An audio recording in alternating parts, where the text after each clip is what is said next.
Primera de Pedro 1, verso 17, vamos a leer esta porción. En el nombre del Padre, del Hijo y del Espíritu Santo. Amén. Y si invocáis por Padre a aquel que sin acepción de personas juzga según la obra de cada uno, conducíos en temor todo el tiempo de vuestra peregrinación. Vamos a orar. Señor amado, nos dirigimos una vez más delante de ti, Señor, es mi petición. Que tú me ayudes en esta noche, Señor, a predicar tu palabra, que seas tú hablando a través de mí, porque verdaderamente de una perspectiva humana es una tarea imposible. Aleluya, el pararme ante tu pueblo y hablar de parte tuya, Señor. Si tú no estás conmigo, nada estoy haciendo, Señor. Cada palabra será seca. Cada palabra será inefectiva, Señor. Pero si tú estás detrás de cada palabra, estás obrando por medio de cada palabra dicha, Señor, la gloria no será para hombres, sino será para ti, Señor. Y me regocijo y me gozo que tú me concedas tal privilegio que igual que Pedro, al ver, Señor, cómo tú puedes usar a alguien como instrumento, no dice nada acerca de mí, lo dice todo acerca de ti, lo dice acerca de tu grandeza, de tu misericordia, de la gracia, Señor, que continuamente tú derramas sobre cada ser humano, especialmente aquel que se humilla ante tu presencia. Señor, aquí atentos nuestros corazones, con corazones sensibles, cada uno presente, Señor, y los que se han conectado también, aleluya. Yo espero que puedan recibir tu palabra, que podamos recibirla, que no haya obstáculo, que no pueda ser vencido por tu Espíritu Santo. Gracias, Señor, por este privilegio en el nombre de Cristo Jesús. Amén y amén. Esta predicación está titulada La conducta de un peregrino. Ustedes vemos, hermanos, que desde el comienzo de su epístola, el apóstol Pedro pues identifica a los recipientes de su carta, lo llama, ¿verdad?, los expatriados. Unos que por naturaleza eran forasteros, eran extraños, eran extranjeros. Y a lo cual también agregamos, hermanos, que así como eran ellos extraños, forasteros en el sentido físico, lo eran también en el sentido espiritual. Y de la misma manera nosotros también, nosotros la audiencia moderna, y en términos espirituales nos identificamos por cuanto nosotros también nos vamos sintiendo como extraños en esta tierra. Por cuanto nuestra ciudadanía está en los cielos, de acuerdo a lo que nos dice Filipenses 3:20. Pero contrario, hermano, a su sentir de separación, gloria a Jesús, los recipientes de su carta se sentían separados, ¿verdad? Aleluya, de su comunidad, distanciados, extraños en el sentido físico. Y aunque ellos se sentían separados y aparte, en Cristo el creyente posee también un eterno sentir de pertenencia. Aleluya, en luz de esa gloriosa salvación que ha sido concedida por medio de nuestro majestuoso Redentor Jesucristo. Mientras que en nuestro sentir de que nosotros no pertenecemos, que estamos mal ubicados, como decíamos semanas atrás, aún ubicados entre nuestra propia gente, mal ubicados, aún quizás hasta entre nuestra propia sangre. Numerosos serán creyentes escuchados, y aún quizás usted también. Nos damos cuenta de esa lucha que tenemos, ¿verdad? Aleluya, de a veces hasta rechazo de aquellos que no conocen la palabra y no quieren saber, nos sentimos distanciados, pero al mismo tiempo entre más pronunciado se hace ese sentir de aislamiento, ¿verdad?, de lo terrenal. Al mismo tiempo debe aumentarse el sentir de que pertenecemos a Jesucristo. Esta realidad espiritual, le decía Pedro, decíamos en las semanas pasadas, es una realidad espiritual tan firme que eclipsa, que tapa, oscurece cualquier otra realidad física que estemos pasando. Gloria a Jesús. Hablábamos también de cómo nosotros somos sujetos a dos realidades y que muchas veces lo que es real acerca de una no es lo mismo de la otra. Lo que estamos experimentando en lo físico no necesariamente representa lo que nos está pasando en lo espiritual. Por un sentido nos sentimos apartados, pero por otro lado nos sentimos tan cercanos a Dios. Por un lado, el viejo hombre interior se va envejeciendo, pero por el otro lado, el hombre interior se va rejuveneciendo cada día, ¿verdad que sí? Por un lado, estamos pasando pruebas, pero por el otro lado, aleluya, nosotros pasando, como dice Pedro, estar pasando por el fuego. Y por el otro lado, nos sorprendemos de descubrir un gozo, como nos decía Pedro, un gozo inefable, un gozo que surge como resultado de la prueba. Decía yo anteriormente, ¿verdad? No un gozo a pesar de la prueba, pero más bien descubrimos que el gozo es causado por la prueba, porque cuando nuestra fe, que es mucho más preciosa que el oro, tiene que ser pasada por el fuego, y esta fe resulta ser autentificada. No sé si alguna vez te has visto un programa, no sé si lo traducen al español, pero tienen una especie de feria dentro de un edificio donde tiene gente que tiene conocimiento de artefactos históricos. Y gente que ha tenido algo guardado por generaciones en su familia, lo traen a este individuo que es experto en ese artefacto. Y este individuo valora, estima el valor. ¿Y cuántas veces venía alguien que tenía una alfombra que la iba a botar? Y descubre que esa alfombra valía $50,000. Gloria sea al Señor. Hermano, así es de verdadero el gozo inefable que se descubre, que aprendemos a estimar, que no sabíamos, una piedra preciosa escondida en medio de la prueba. Un gozo que es inefable, un gozo cuya naturaleza va más allá de las palabras, es impronunciable, trascendente, y porque no origina en esta tierra, pero origina en Dios mismo. Solo es hasta que usted y yo pasamos la prueba que experimentamos ese gozo que nos está hablando Pedro. Y ahora en la predicación de hoy, hermano, nos ve en el verso que vamos a mirar, vamos a ver que ahora un hijo de Dios, que ser un hijo de Dios es una responsabilidad. Ser hijo de Dios ahora coloca sobre nosotros una demanda. Por este privilegio es acompañado de una responsabilidad. Como es ilustrado en Lucas 7:47, dice: por lo cual te digo que sus muchos pecados le son perdonados, porque amó mucho, mas aquel a quien se le perdona poco, poco ama. ¿No es eso lo que hacemos nosotros cuando entramos en una relación, cuando uno entra en el matrimonio? Es un compromiso a amar. Eso es lo que es el amor. El amor es un compromiso. Y aquel que a mucho se le perdona, mucho ama. Este privilegio que se nos otorga de ser llamados hijos de Dios también es acompañado de una responsabilidad.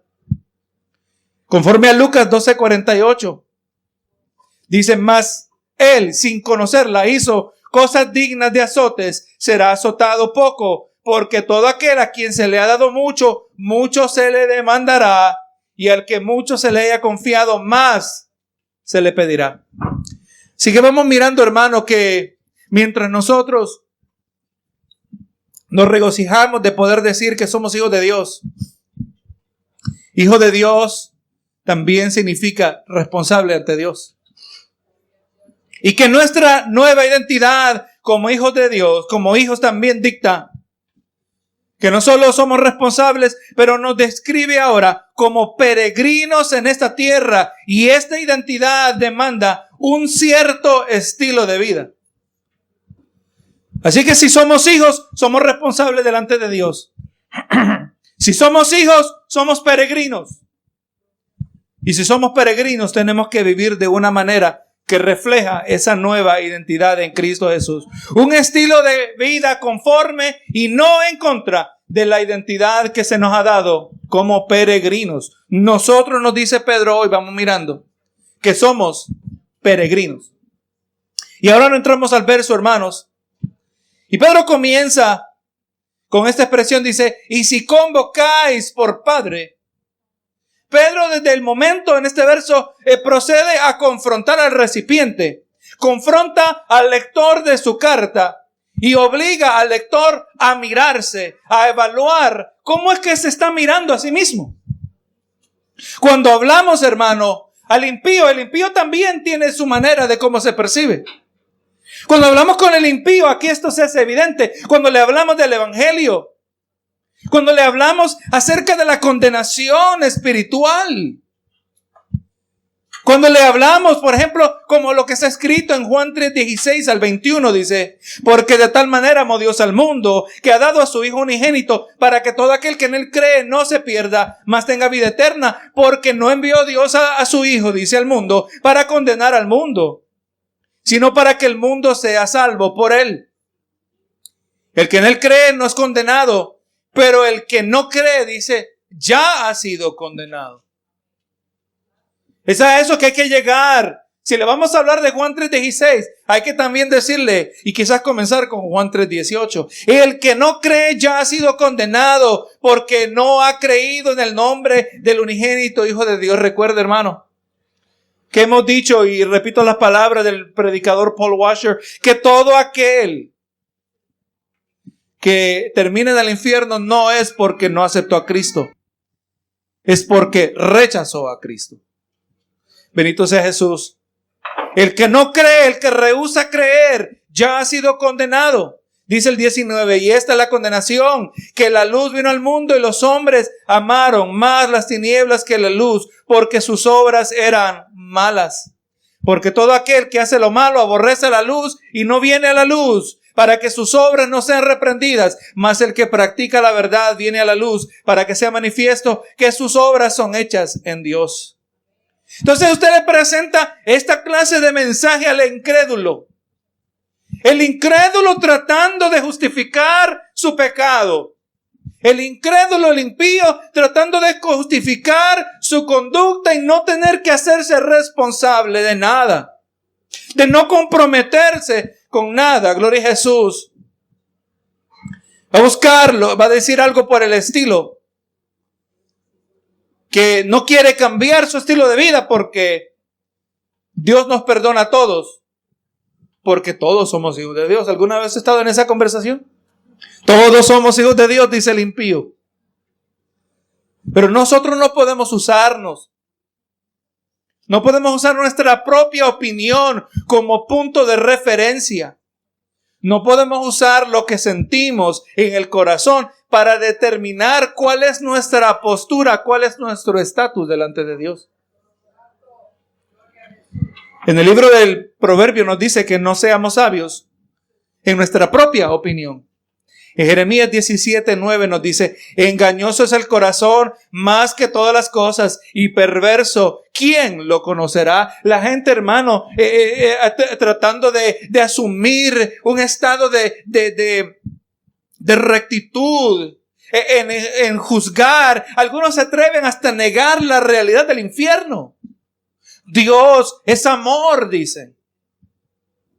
Dios es amor, y de un Dios de amor jamás enviará a alguien al infierno, mucho menos por una eternidad, negando totalmente lo que la palabra dice.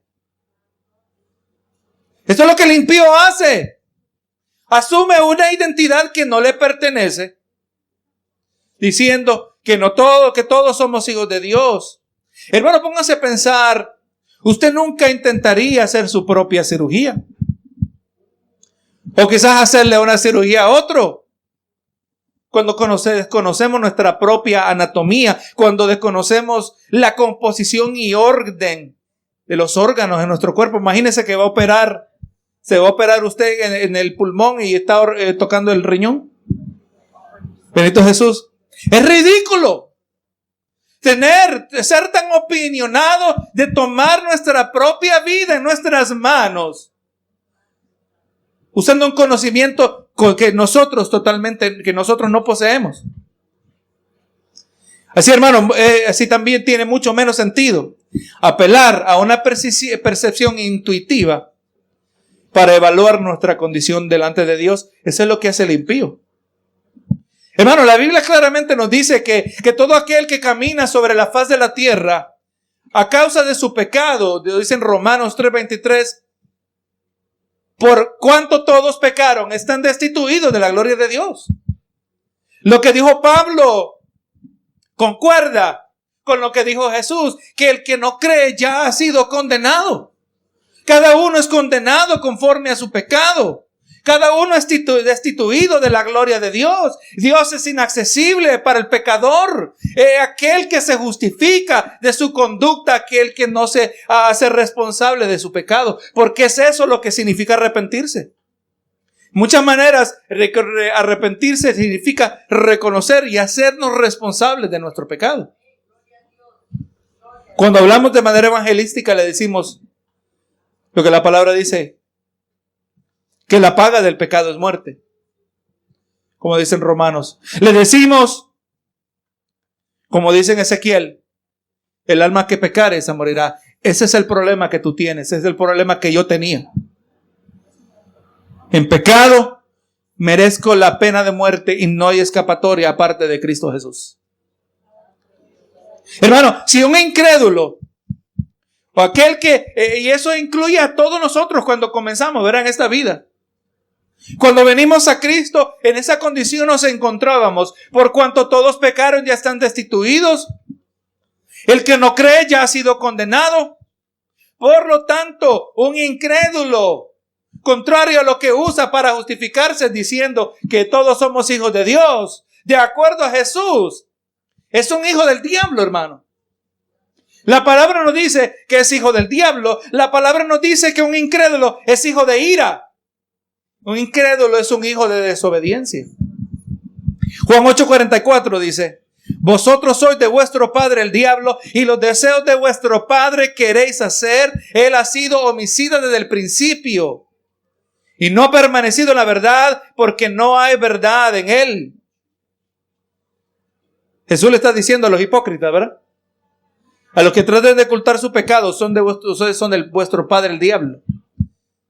En Efesios 2:3 dice, hablando de los hijos de ira, entre los cuales también todos nosotros vivimos en otro tiempo, en los deseos de nuestra carne, haciendo la voluntad de la carne, de los pensamientos, y éramos por naturaleza hijos de ira, lo mismo que los demás. Esto no suena muy positivo para el incrédulo, ¿verdad? En Colosenses habla del hijo de desobediencia. Colosenses 3:6-8 dice, cosas por las cuales la ira de Dios viene sobre los hijos de desobediencia, en las cuales vosotros también anduvisteis en otro tiempo cuando vivíais en ellas. Cuando viene el impío dice, todos somos hijos de Dios. Usted le puede decir, no dice la Biblia que tú eres un hijo del diablo.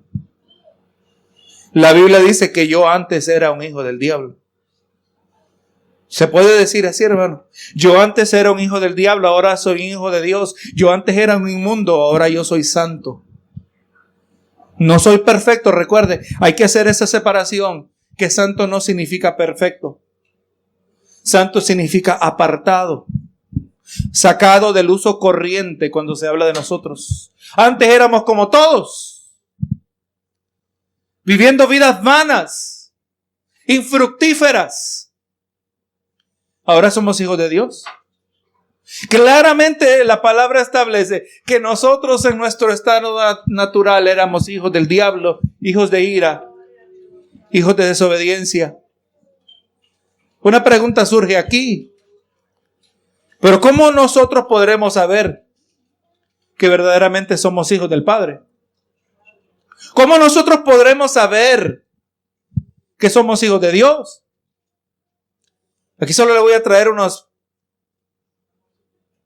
cuantos puntos, gloria a Dios, y quizás la lista se puede hacer mucho más grande. Pero ¿sabe que algo que caracteriza a un hijo de Dios? Algo que usted y yo tenemos que mirar y quizás tome nota, y cuando escuche la grabación tome nota, de estarse evaluando conforme a estas características que la palabra misma dicta, que nos muestra que somos hijos y que tenemos un Padre celestial. ¿Qué ocurre con un hijo? De acuerdo al libro de los Hebreos, capítulo 12, verso 6. Un hijo de Dios se conoce porque acepta la corrección del Padre. Dice, porque el Señor al que ama disciplina y azota a todo aquel que recibe por hijo. Ese mismo capítulo nos habla, gloria sea al Señor, que cuando uno que supuestamente es hijo de Dios resiste la corrección de Dios, dice, ya no eres hijos, sois bastardos. Sois bastardos y no hijos. Un hijo de Dios va a recibir la corrección de Dios, va a aceptar la corrección de Dios.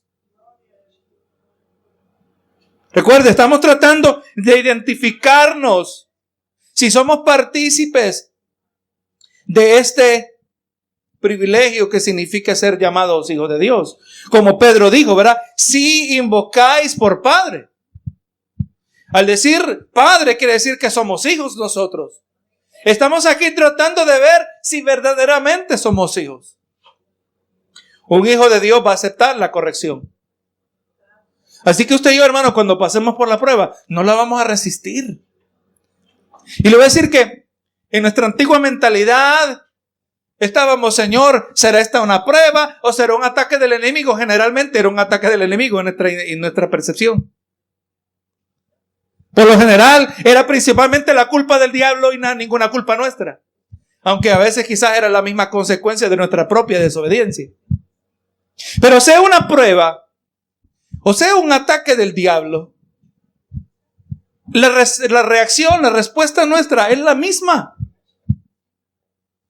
Gloria a Jesús, como dijo Santiago, someteos a Dios, resistir al diablo y él huirá de vosotros. Sepa, hermano, que cuando Dios permite la prueba, el diablo va a tratar de tomar oportunidad de ella.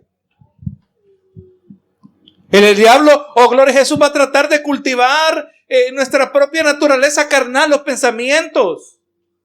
Como les recuerdo, hermano, busquen la palabra, algo que por mucho tiempo no hemos cuestionado. ¿Dónde dice la palabra que el diablo tiene la habilidad de inyectarnos pensamientos?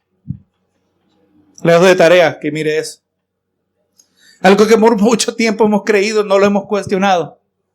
Ahora lo que el diablo sí puede hacer es hacernos sugerencias. De la misma manera que yo puedo ver a un fumador, yo no le puedo inyectar el pensamiento, pero le puedo enseñar un cigarro. Y el efecto es el mismo, ¿verdad que sí? No tengo que inyectar un pensamiento, pero sí le puedo sugerir. Así considero yo que trabaja el maligno.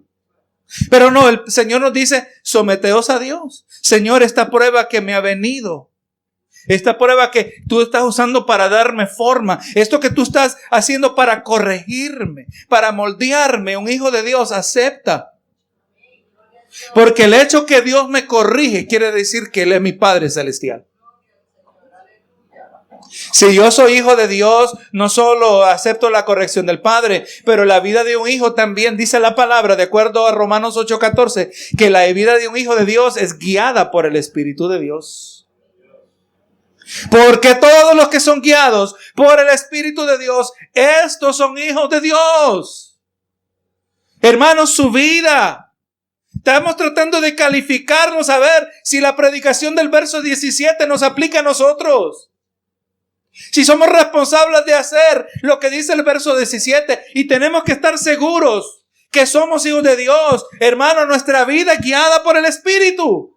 O hacemos como nos advierte Santiago, que nos dice, yo mañana haré, yo mañana traficaré, yo mañana iré a tal ciudad, cuando deberíamos decir si Dios quiere.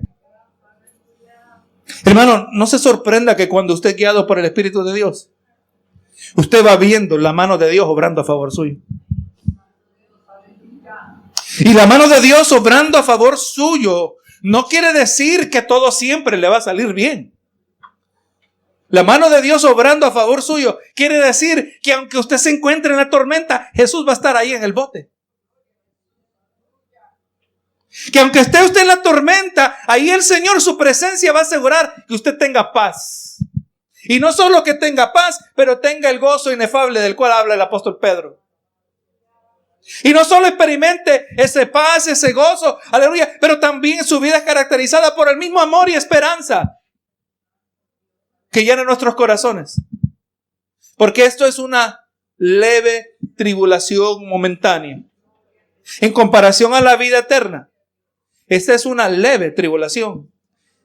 Cuando nuestra vida es guiada por el Espíritu. Usted no se va a turbar cuando hay puertas cerradas, hermano. Cuando se le cierra la puerta, dele gracias a Dios. Aquella puerta que usted quería que estuviera abierta. Se le cierra, dice, Señor, te doy gracias, porque yo ya sé por dónde no debo ir. Señor, ¿debo trabajar en este trabajo o no? Me votaron. Yo ya sé que no debo trabajar ahí. ¿Debo vivir aquí o no? Pasa algo y me botan de la casa. Oh, Dios no quiere que yo viva aquí. Por cuanto mi vida, por cuanto yo soy guiado por el Espíritu de Dios.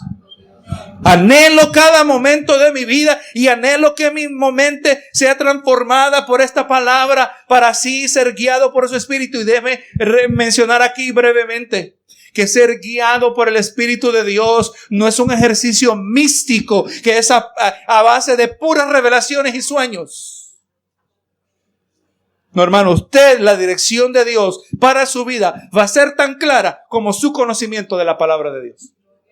Y entre más usted memorice la palabra del Señor, más clara se va haciendo la voz de Dios. Oh, hermano, yo le digo que a través de los años no ceso de sorprenderme cómo el Espíritu nos recuerda la palabra en el momento correcto. Ser guiado por el Espíritu es escuchar la voz de Dios a través de su palabra. No tiene que inventar algo nuevo, no tiene que traer algo sofisticado. Un hijo de Dios acepta la corrección del Padre. Su vida es caracterizada por ser guiada por el Espíritu. Un hijo de Dios se conoce por su fruto. Mateo 7:15 al 20 dice, guardaos de los falsos profetas. Quizás podremos hablar también de los falsos hermanos. Guardaos de los falsos profetas que vienen a vosotros con vestidos de ovejas, pero por dentro son lobos rapaces. Por sus frutos los conoceréis. ¿Acaso se recogen uvas de los espinos o higos de los abrojos? Así todo buen árbol da buenos frutos, pero el árbol malo da frutos malos. No puede el buen árbol dar malos frutos, ni el árbol malo dar buenos frutos. Todo árbol que no da buen fruto es cortado y echado en el fuego. Así que por sus frutos los conoceréis. Como un pastor que siendo soltero salió que tenía una noviecita y tenía un hijito por el lado. Un árbol bueno no da malos frutos y un árbol malo no da buenos frutos. Tiene que haber fruto. No como con la nueva terminología que hemos aprendido. Cristianos asintomáticos. Cristianos que no dan frutos. Cristianos infructíferos, hermano. Un cristiano infructífero no es cristiano. Un cristiano que se enoja y le salen de su boca toda clase de maldiciones y barbaridades está diciendo que verdaderamente su corazón no está siendo transformado por la verdad del Evangelio. Si es que en verdad ha nacido de nuevo. Porque de la abundancia del corazón habla la boca. Un hijo se conoce por su fruto. Un hijo se conoce por su obediencia a Dios. Juan 8:42 al 47 dice, entonces Jesús les dijo, si vuestro padre fuese Dios, le acaba de decir, vosotros sois de vuestro padre el diablo. Si vuestro padre fuese Dios, ciertamente me amarais. Vamos mirando, hermano, otro que no me viene a mente aquí. Un hijo de Dios va a amar a Jesús. Naturalmente va a amar a Jesús sobre cualquier otra relación. Y eso es lo que le está diciendo. Si vuestro Padre fuere Dios, ciertamente me amarais. Porque yo de Dios he salido y he venido. Pues no he venido de mí mismo, sino que Él me envió. Así como usted, hermano, cuando cuenta una buena noticia y la vuelve a contar a otra persona y esa noticia lo conmueve internamente a causa de la magnitud de lo que usted ha experimentado. Déjame contarte lo que me pasó y uno se conmueve, hermano. Así debe ser cada vez que nosotros, y aún a una escala mayor, cuando meditamos en Jesús. Se debe conmover nuestro corazón a causa de nuestra apasionada relación, nuestro profundo afecto por nuestro majestuoso Redentor.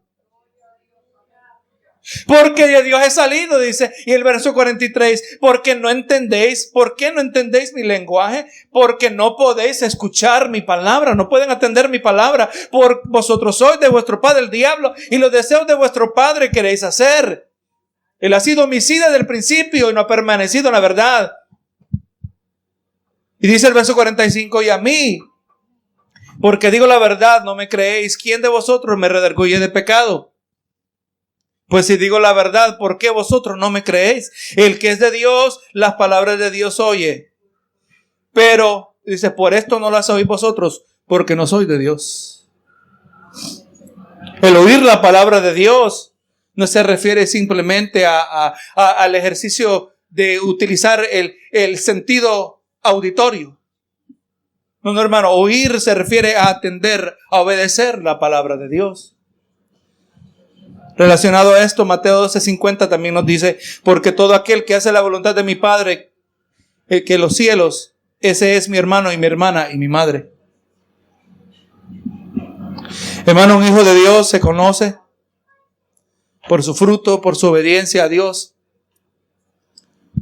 Se conoce también por su libertad. Hay libertad en un hijo de Dios.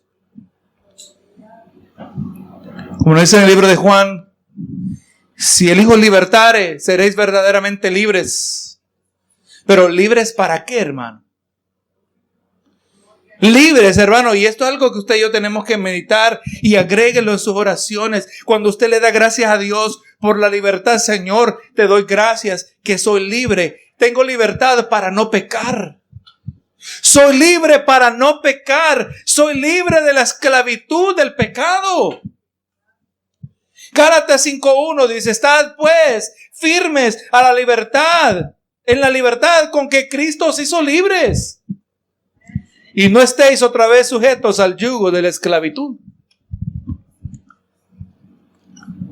Antes, Señor, mi vida era dirigida, era la norma de mi vida, atender a los apetitos de la carne, los pensamientos que me venían, Señor. Y ahora verdaderamente yo lo veo en mi vida, que cuando viene la tentación yo puedo huir. Cuando, aleluya, viene la opción para hacer lo malo, yo siento el poder tuyo para hacer lo mejor. Para escoger aquello que te agrada. Un hijo de Dios se conoce por su pureza, de acuerdo a Filipenses 2:15. Un hijo de Dios se conoce por su actitud hacia el pecado. Primero de Juan 3:10 dice, y en esto se manifiestan los hijos de Dios y los hijos del diablo, que todo aquel que no hace justicia y que no ama a su hermano no es de Dios. Si usted recuerda cuando hablábamos meses atrás le predicamos en la carta de Primera de Pedro, nuestra actitud hacia el pecado lo dice todo acerca de nosotros. Un hijo de Dios confiesa su pecado. Un hijo del diablo excusa, esconde, justifica su pecado. Pedro está diciendo, si invocáis por Padre, volviendo al verso 17, el poder, la habilidad de invocar a nuestro Padre, nosotros quiere decir que nosotros somos parte de una especial relación de autoridad entre Dios y su pueblo. Él es nuestro Padre porque hemos sido adoptados. Porque antes nosotros, como hemos dicho en varias ocasiones ya, éramos hijos del diablo. De acuerdo también a lo que nos dice Romanos 8:14-15 y Gálatas 4:6, que lo dejo para que usted lo lea en otra ocasión. Si vosotros invocáis al Padre, si vosotros invocáis, mejor dicho, por Padre. Si usted se atreve a decir, Padre nuestro, Padre mío, Padre, escucha mi oración. Si me atrevo a dirigirme hacia Dios como Padre, tenemos que reconocer, dice, a aquel que sin acepción de personas. Aquí está identificando a aquel que deberíamos estar llamando Padre. Aquel que es uno que cuando trata no hace acepción de personas. Tenemos que saber exactamente a quién es que invocamos por Padre.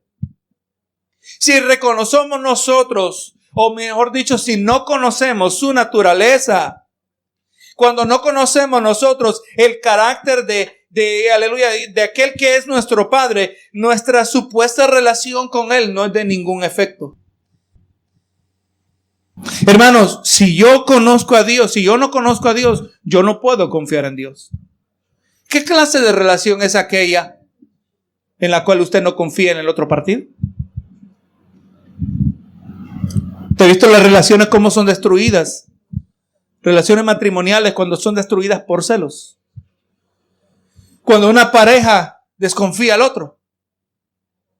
Para que haya una verdadera relación tiene que haber confianza. Y nosotros, le voy a decir, no vamos a confiar en aquel que nosotros no conocemos. Y aquí comienza Pedro, asegúrense, si ustedes se atreven a llamarle Padre, si ustedes le invocan diciéndole Padre, acudiendo a esta supuesta relación, vayan entendiendo que el Señor, su naturaleza es que Él opera sin acepción de personas. Dios es imparcial. Dios no tiene favoritos. En el libro de los Hechos, capítulo 10, se nos presenta la escena donde Pedro, el apóstol a los judíos, Dios en su completo consejo decide utilizarlo como aquel que va a validar la entrada de los gentiles al redil de Dios. Y por medio de la visión que usted le dejo de tarea que la vuelva a repasar en el libro de los Hechos 10, Dios le dice, verá, vete con aquellos que te vienen a buscar. Mientras tanto, Cornelio, un hombre italiano, Dios le había mostrado que mandara a buscar a Pedro. Y Pedro, trayendo una predicación de la palabra, Cornelio y los que estaban con él en esa casa, sus amigos íntimos, recibieron el Espíritu de Dios, fueron llenos y empezaron a hablar en lenguas. Pedro no esperaba esta cosa. No entendía. Y mira la reacción en el verso 34 de Hechos 10. Y entonces Pedro, abriendo la boca, dijo, en verdad, comprendo que Dios no hace acepción de personas, sino que en toda nación se agrada del que le teme y hace justicia. Dios no tiene favoritos, hermano. Jamás usted podrá hacer algo que usted lo coloque en una posición de favoritismo delante de Dios. Hermano, y aunque eso quizás sirviera como un incentivo para desanimarnos, pero no, más bien es totalmente lo opuesto. Porque nosotros no nos podemos ganar el amor de Dios. El amor de Dios dirigido hacia nosotros no es en directa proporción a nuestro comportamiento. Si recuerde, dice la palabra en Romanos 5:8, que más Dios muestra su amor para con nosotros en que siendo aún pecadores, estando en nuestra peor condición, Cristo estuvo dispuesto a morir por nosotros. Si Jesús trajo la máxima expresión de su amor a nosotros cuando nosotros estábamos en nuestro peor estado, ¿qué más amor queremos nosotros que ese? Un total amor. Eso nos quita la carga a nosotros de tener que ganar el favor de Dios a través de nuestra conducta y nos liberta a amarle a Dios de corazón. Cuando fallamos, abogado tenemos, nos dijo Juan en primera de Juan. Dios no tiene favoritos. Y aquel que sin acepción de persona, ustedes le invocan por Padre. Miren, que ustedes están invocando por Padre, aquel que sin acepción de personas juzga según la obra de cada uno. Dios es parejo, hermano. A veces nosotros queremos que Dios sea imparejo. A veces queremos que Dios sea parcial hacia nosotros. Queremos, sin darnos cuenta, queremos que sea severo con otros, pero leve con nosotros. Quizás este escenario le haya ocurrido a usted o conoce de alguien, pero quizás usted llega a su casita después de un culto donde se gozó en la presencia de Dios solo para descubrir que se le metieron a robar en su casa. Y quizás no tenía cosas de mucho valor, pero tenía cosas que eran de mucha estima, recuerdos, eran sentimentales. Y usted sabe que no lo va a volver a ver. Y uno se enoja humanamente hablando. Señor, págale a cada uno conforme a su obra. Espero, Señor, que este ladrón no disfrute de lo que se robó. Espero, Señor, que le traigas justicia a este hijo del diablo. Y si nos acordamos que son hijos del diablo. En este escenario imaginario, no nos damos cuenta, hermano, que estamos pidiendo que Dios sea severo con ellos cuando ha sido leve con nosotros. Estamos pidiendo que a ellos les muestre juicio, pero que a nosotros nos siga mostrando misericordia. Pero no, hermano, Dios no puede, aleluya, hacer acepción de personas. Dios no puede tener parcialidad. Dios no puede tratar a uno diferente que a otro, sino que va a juzgar a cada uno según la obra, como nos dice Pedro. Si aquel tiene que mostrarle juicio, a mí también me tiene que mostrar juicio. Y le digo que para nosotros no luce muy bien tampoco. Porque si se basa en nuestras propias obras, aleluya, no hay ninguna oportunidad para nosotros. Es por nuestro estatus en Cristo Jesús. Por eso oramos nosotros en el nombre de Cristo Jesús, el intermedio, el intercesor, el que se interpuso, el sustituto. Aquel que para poder desempeñar el sustituto perfecto, el que negoció a favor nuestro, tenía, número uno, que para poder negociar entre el hombre y Dios tenía que ser Dios y tenía que ser hombre. Mientras estamos en ese estatus en Cristo Jesús, el momento que nuestra confianza se aparta de Cristo Jesús, dice en el libro de Ezequiel, que si el justo se va tras la maldad, toda su justicia, toda su vida recta pasada no le será tomada en cuenta. También dice que si el impío se arrepiente y viene a Dios, toda su maldad tampoco le va a ser contada en cuenta. Mire la misericordia de Dios. Dios juzga sin parcialidad, sin acepción de personas. Juzga según la obra de cada uno. Mire cómo lo describe esto en 1 de Pedro 4:17. Dice, porque es tiempo de que el juicio comience por la casa de Dios. Y si primero comienza por nosotros, ¿cuál será el fin de aquellos que no obedecen al evangelio de Dios? Está diciendo Pedro, Dios juzga. Él es vuestro Padre. Le invocas como Padre, pero recuerde, este Padre a quien invocáis, Él juzga a cada uno según su obra, sin favoritos. Romanos 10:14, o mejor dicho, Romanos 14:10-12. Dice, pero tú, ¿por qué juzgas a tu hermano? O tú también, ¿por qué menospreciáis a tu hermano? Porque todos compareceremos ante el tribunal de Cristo. Vamos a tener que rendir cuentas. Todos nosotros. Sin excepción, salvos o no salvos, todos vamos a tener que rendir cuenta por la vida que hemos vivido. El verso 11 dice, porque escrito está, vivo yo, dice el Señor, que ante mí se doblará toda rodilla y toda lengua confesará a Dios, y de manera que cada uno de nosotros dará a Dios cuenta de sí. ¿Te mantuviste fiel durante la cuarentena o te enfriaste? Te aleluya acercarte más a Dios cuando fuimos privados de ciertos privilegios y ahora cuánto más los apreciamos. Ahora me identifico más con el salmista. Me alegré con lo que me decían, en la casa de Jehová iremos.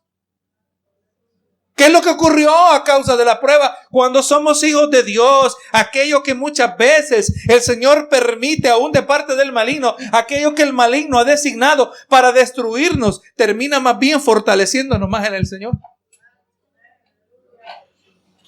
Cuando somos hijos de Dios. Así que, hermano, el cristiano debe vivir consciente. El cristiano debe vivir siempre consciente de estar en la presencia de Dios. Les recuerdo la expresión de los antiguos de la iglesia primitiva. No en la iglesia primitiva, pero en la iglesia reformada. La expresión en el latín coram Deo, que literalmente significa ante el rostro de Dios. Todo lo que estamos haciendo, Dios nos está mirando. Usted ya lo sabía. Tenemos que vivir así por cuanto aquel que invocamos por Padre aquel que sin acepción de personas juzga a cada uno conforme a sus obras, conforme a la obra de cada uno. Tenemos que vivir conscientes de que todo lo que nosotros hagamos o todo lo que también no hagamos, de acuerdo a Santiago, porque también pecado es aquel que sabe hacer lo bueno y no lo hace. Vamos a tener que rendir cuenta delante de Dios. ¿Te acuerdas cuando pasaste 5 horas viendo televisión? Exagero para que si nadie se sienta que le aplica esto. Espero que eso no aplique a usted. Pero sí, puede ser 5 horas, puede ser 3 horas, puede ser 2 horas sin parar. Aleluya, y esta era tu norma. ¿Y dónde estaba mi palabra cuando tú estabas viendo televisión? ¿Y dónde estaba mi palabra cuando tú te estabas divirtiendo? Cuando tú creías que eras hijo de Dios, no permitías que tu mente fuera moldeada, tu mente renovada, tu vida transformada de tal manera que cuando te tengas que presentar delante de Dios, no salgas delante de Él avergonzado. Hermano, eso es lo que estamos haciendo. Nuestra vida está enfocada en estar en Cristo, para que nuestra vida siga siendo transformada, para que cuando venga el momento que tengamos que rendir cuenta, gloria a Jesús, en vez de salir avergonzados, podamos escuchar las palabras del Maestro diciéndonos: buen siervo y fiel, sobre poco has sido fiel, sobre mucho te pondré, entra en la gloria de tu Señor. Si vamos entendiendo que aquel que es padre es también juez, ¿verdad? Porque eso es lo que vamos a estar diciendo Pedro. El que es padre es juez. El que es tu padre es también tu juez. Y te va a juzgar. Sí, es verdad que te ama, pero te va a juzgar. Y te va a juzgar basado en cómo reaccionaste cuando te castigó. ¿Cómo reaccionaste cuando estaba disponible la guía del Espíritu? ¿Cómo reaccionaste cuando era tiempo de obedecer? ¿Cómo reaccionaste cuando era tiempo para ser puro? ¿Cómo reaccionaste cuando se evaluaba tu actitud acerca del pecado? Aquel que es tu padre también es tu juez. Y basado en esto le está diciendo Pedro: aquel que obra, que juzga según la obra de cada uno, le dice: conducidos en temor. Esa es la conducta del peregrino, hermano. La palabra temor, la palabra griega phobos, de donde viene la palabra fobia para nosotros, ¿verdad? Esta palabra en un contexto significa temor, alarma, susto. Pero la palabra temor también en otro contexto puede significar asombro y respeto. Y yo me podía meditar sobre esto, porque la palabra sí significa tener temor y pánico. Y si hay un aspecto donde hay que tenerle temor a Dios, pánico a Dios, de lo que Dios puede hacer con nosotros. No dijo Jesús: no temáis a los que pueden matar el cuerpo, sino más bien temed a aquel que puede mandar tu alma y tu cuerpo al infierno. Hay un lugar para ese temor de miedo, pero hay un lugar para ese temor de respeto. Y me podía meditar. Puedo decir que podemos nosotros observar que en la vida del ser humano, la palabra phobos, temor, es definida en luz de su relación a Dios. O sea, el individuo va a tener miedo, va a tener temor, va a tener pánico cuando tiene miedo de juicio. De Lucas 21, 25 y 26 dice: entonces habrá señales en el sol, en la luna y en las estrellas, y en la tierra angustia de las gentes confundidas a causa del bramido del mar y de sus olas. Desfalleciendo, dice, los hombres por el temor y la expectación de las cosas que sobrevendrán en la tierra, porque las potencias de los cielos serán conmovidas. Ahí el incrédulo, para ellos phobos es temor de juicio. Pero ahora Lucas 7, 11 al 16 nos muestra que para el creyente phobos es diferente. Lucas 7, 11 al 16 se refiere a ese asombro por la gloria de Dios, ese respeto reverencial. Aconteció después que él iba a la ciudad que se llama Naín, e iban con él muchos de sus discípulos y una gran multitud. Y cuando llegó cerca de la puerta de la ciudad, he aquí que llevaban a enterrar a un difunto, hijo único de su madre, la cual era viuda, y había mucha gente de la ciudad. Y cuando el Señor la vio, se compadeció de ella y le dijo: no llores. Y acercándose, tocó el féretro, y los que lo llevaban se detuvieron, y dijo al joven: a ti te digo, levántate. Y entonces se incorporó el que había muerto y comenzó a hablar y lo dio a su madre, y todos tuvieron miedo. La palabra ahí es phobos, el traductor decidió traducirla así. Y todos tuvieron temor.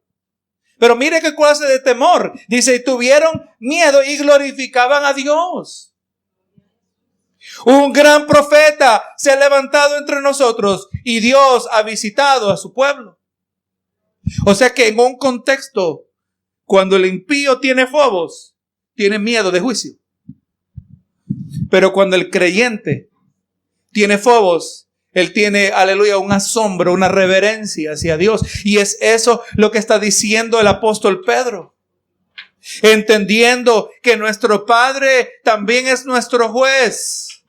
Tenemos que tener temor. Y tenemos que conducirnos en temor. Nuestra conducta, nuestro estilo de vida debe reflejar nuestro temor, nuestro asombro, nuestra reverencia a Dios. En otras palabras, si Dios es nuestro Padre, tenemos que vivir dando evidencia de que somos sus hijos, como fue mencionado, ¿verdad? Como fue mencionado más antes en esta predicación. Y le dice, ¿verdad? Conducíos en temor todo el tiempo de vuestra peregrinación. Cuando lo describe de esta manera el apóstol Pedro, vamos entendiendo que cada uno de nosotros nos fue asignado un número de días sobre la faz de la tierra. Venga lo que venga, hermano. Ese día no va a ser alterado. Ese día ha sido determinado por el soberano Dios conforme a sus propósitos.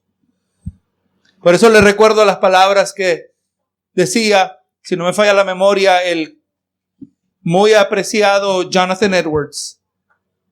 Decía, mientras tú estás en la voluntad de Dios, tú eres inmortal. Mientras usted está en la voluntad de Dios, mientras usted no ha cumplido toda la voluntad de Dios en su vida, hermano, usted no puede morir antes que usted cumpla su propósito. Por eso es importante que el creyente viva con propósito, que conozca la voluntad de Dios para su vida. A cada uno de nosotros se nos asignó un número de días. Y Pedro aquí le recuerda, y de la misma manera nos recuerda a nosotros, de que ser hijos significa, es sinónimo de ser peregrino. Un peregrino es un residente transitorio, uno que no es ciudadano, uno que es un huésped temporal. Eso nos debe caracterizar a nosotros, hermano. Esa debe ser la naturaleza, nuestra identidad en esta tierra. Yo soy verdaderamente, la palabra peregrino me describe a mí. Yo estoy aquí, pero yo no soy de aquí. Gloria sea al Señor. Muchas maneras, ahora podremos agregar una categoría más a lo que caracteriza a un hijo de Dios, ¿verdad?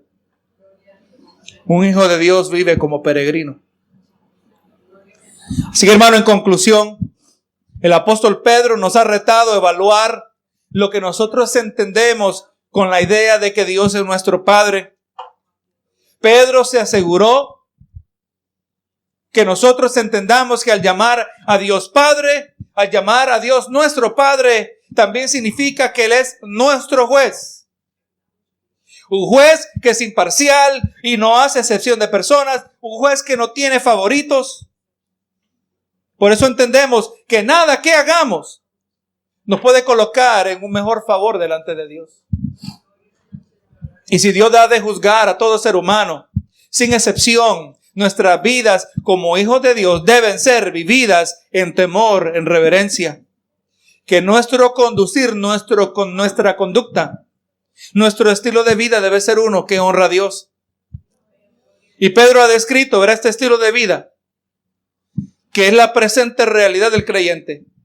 El tiempo de nuestra peregrinación. Esa es nuestra vida en Cristo Jesús. El tiempo de nuestra peregrinación, y por eso entendemos que aunque estamos en este mundo, no pertenecemos en este mundo y que debemos vivir y sentirnos de esta manera. O sea que, si yo me siento muy cómodo aquí, hay un problema. Si me siento muy contento en este mundo, y no quiere decir, hermano, que eso quiere decir que usted es un infeliz, que para ser cristiano tenemos que ser infelices. Pero no, que miramos que aún las cosas buenas que ofrece este mundo están cortas de brindarnos la satisfacción que nosotros experimentamos en Cristo Jesús. Y que lo que el Señor nos permite vivir en esta vida es simplemente un gusto. Un ejemplar, como cuando usted va al mall y el restaurante, el chino le ofrece algo, un ejemplar de la comida para que usted lo guste en su paladar, para que quiera más, ¿verdad que sí? Exactamente lo que Dios hace con nosotros, hermanos. Solo nos está dando un gusto de la gloria venidera. Nosotros ni tenemos ni la capacidad ni la habilidad de entender lo que Dios ha revelado, ha preparado, mejor dicho, reservado para nosotros. Pero si en mi vida lo que he gustado no me es suficiente atractivo para anhelar lo que está reservado, entonces lo más probable es que yo no soy un peregrino. Y si no soy peregrino, lo más probable es que no soy hijo de Dios. Es difícil lo que dice aquí, hermano, pero tenemos que enfrentar. Si es que verdaderamente vamos hacia nuestra destinación correcta. Yo no quiero pensar que soy hijo de Dios cuando no lo soy. Es el mayor peligro, ¿verdad?, que puede haber en nuestra vida. Así que, hermanos, como hemos titulado, si soy peregrino, mi vida tiene que reflejar ese estilo de vida. Padre nuestro, y ahora entendemos que cuando decimos que eres Padre, también eres juez.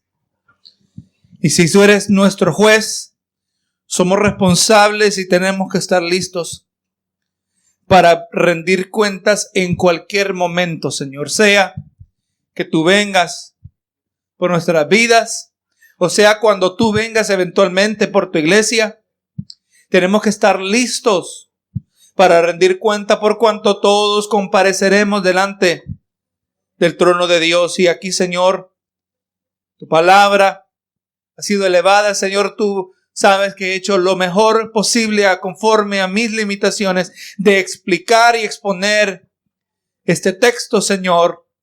Pero el que obra en cada corazón, el que convence del pecado, el que conduce al arrepentimiento, el que renueva mentes y transforma vidas, eres tú, Señor. Haz tu parte, Señor, ahora que yo he hecho la mía. Cada uno de nosotros, Señor, se cultive a aquello que ahora más claramente podemos identificar, que verdaderamente entendiendo que no somos de aquí, estamos en este mundo, pero no somos de este mundo. Señor, gracias por esta palabra, Señor, esperando que fue recibida con bien en cada corazón, cada vida y aún todo lo que la van a recibir. Señor, todo para la gloria de tu nombre. Gracias, Señor, te doy. En el nombre de Cristo Jesús. Amén y amén. Gloria a Jesús.